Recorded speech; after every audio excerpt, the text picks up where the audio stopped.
Hello everyone, welcome back to PreCalculus Redone. In this video, we're going to look at understanding absolute value as a piecewise function and how that relates to solving absolute value equations. So first, let's take a look at this equation. The absolute value of x is equal to 1/2 x plus 1. If we recall the general form of the distance approach, it's the absolute value of x minus h is equal to c. So in this case, c must be constant, but in our equation, c is variable. It depends on x. So the distance approach does not work for this case. I'll explain a little bit more on that later in this video once we have Desmos. In order to do this, we need to do some algebra, but we need to get around the pesky absolute value. So how do we do that? Well, we can take a look at the graph of absolute value and we'll notice something interesting. Here's how I'm going to set it up. I'm going to call f of x our main function, and then g of x is the absolute value of f of x. So if f of x is just x, then g of x is the absolute value of x. That way we can compare these more effectively. So I'm going to draw a graph. Let's plug in some values to determine the graph of g of x, or the absolute value of x. And this makes sense, because when we plug in positive x values, they just stay positive. And when we plug in negative x values, they get reflected over the x-axis and become positive. What I'm noticing here is that the graph of the absolute value of x kind of just looks like two straight lines. So what if we were able to break apart the absolute value of x into two pieces? Well, that's called piecewise form. With piecewise form, we can define a function in multiple pieces. It's like piece 1, piece 2. We'll fill in the blank later. And then where those pieces are valid. So in this case, we don't want one piece taking up the entire graph. In our case, we want the highlighted green piece to take up the right side, and we want the highlighted red piece to take up the left side. So in piecewise form, we define pieces and then where they're defined, where they're domains. But how do we find the equations of both lines? Well, for comparison, I want to plot just f of x, which is just the line x. Notice how wherever the original line x is positive, that stays the same. But wherever it's negative, it's just reflected. We need to know where the inside of the absolute value, or in this case x, we need to know where it's negative, or the intervals. Generally, functions switch signs from positive to negative or negative to positive at x-intercepts. In this case, that's at the origin, but for a shifted absolute value, it might be shifted to the right or left. So what we need to do is, we need to set the inside equal to 0. Where is f of x equal to 0? And f of x is just x. And that's true. It switches sign at x equals 0. So if we make a number line, set 0 to there. On the right side, x is positive. And on the left side, x is negative. So for the positive case, we keep it exactly the same. We don't change anything. But for the negative side, if you think about it, to reflect it across the x-axis, we just multiply it by negative. This might seem weird, but if you think about it, in our graph of the absolute value of x, when we plug in -1, the result is +1. If we plug in -1 into the negative case, we get -1 times -1, which is +1. That's exactly what we want. And so here we have everything we need to fill in the piecewise form we had earlier. So our positive case is just positive x, and our negative case is just negative x. Positive x is defined for all x's greater than or equal to 0. That's our right side. And then negative x is for the left side, or wherever x is less than 0. It really doesn't matter which one you give the or equal to, as long as you give it to one of them. Because if you forget it, that means there's a whole x equals 0, and that's not the case. So make sure you put the or equal to with one of them. And with that, we've successfully converted the absolute value of x into a piecewise function. We can now use it in algebra. All we have to do is we have to be careful about which piece we're using and where we're using it, which interval. To prove to you that this piecewise function is indeed the same, I'm going to reconstruct the graph by using our piecewise function. So we start, for all x's less than 0, it's negative x. So I'm going to put a hole there. Now we'll do the positive case. Positive x, that line, for all x is greater than or equal to 0. So now we fill in that dot, and there we go. That's exactly equal to the function we had earlier. The handy part is that this works no matter what is inside the absolute value. All we need to know is where it's positive and negative. Take this one, for example.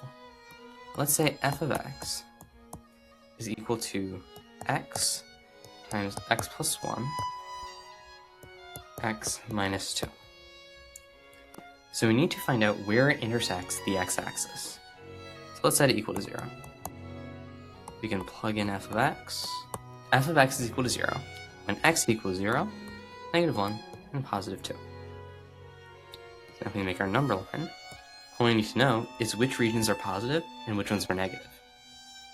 So I'm going to construct a quick sketch of what f of x might look like.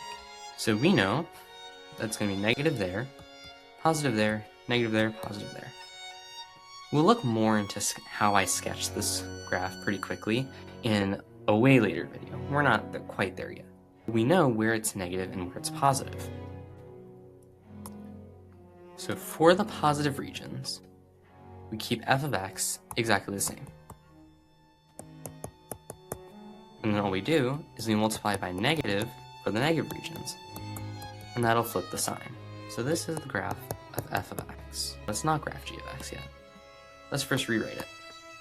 So g of x is equal to the absolute value of f of x.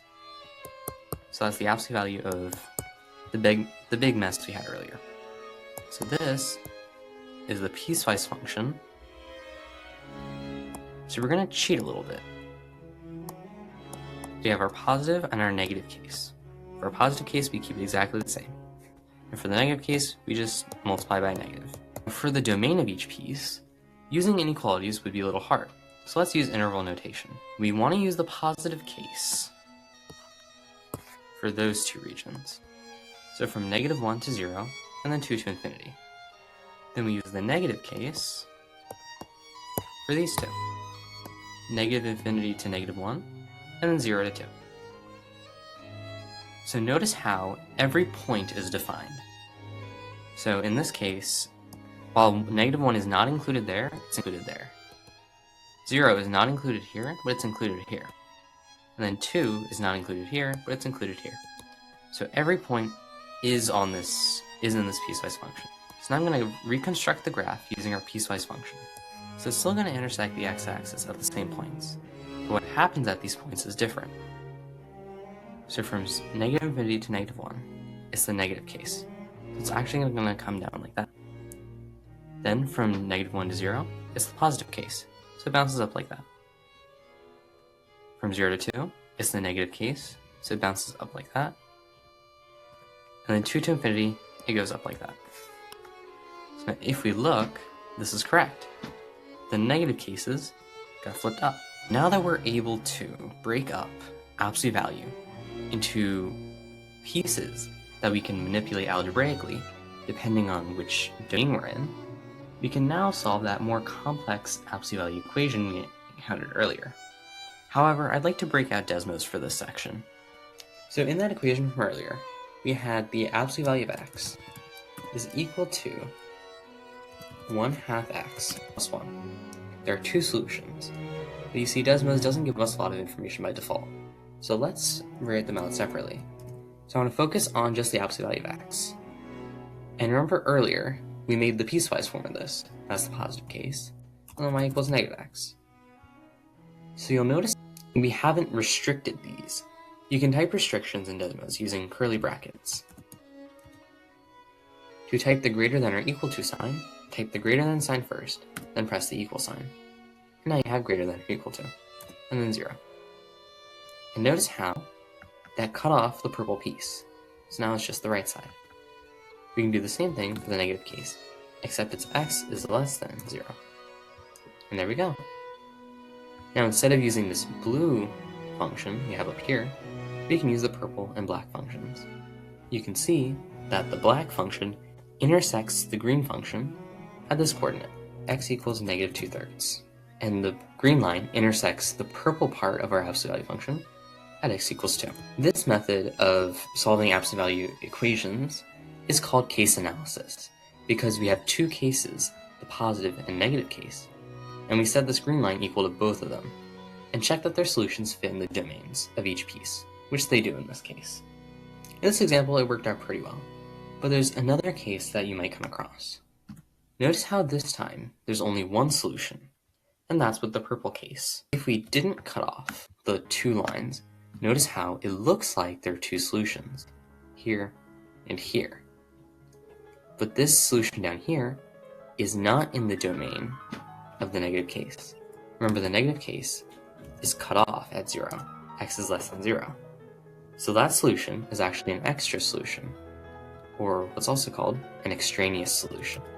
Graphically, we don't have to worry about that too much, but when we solve algebraically, we have to be very cautious that we make sure our solutions are within the domain of the piece. Because if they're not in the domain of the piece, then it's not a solution. Now, what makes this different from the distance approach is that our green line in this case has a slope to it. With the distance approach, it was a constant number, so we were able to flatten the problem down onto a number line. The moment you throw an x in there, we can no longer flatten it down into a number line. We now have to deal with each of the individual cases and the algebra. That's all for this video. In the next one, I want to practice actually rewriting more complicated absolute value functions in piecewise form, and also solving absolute value equations algebraically using case analysis.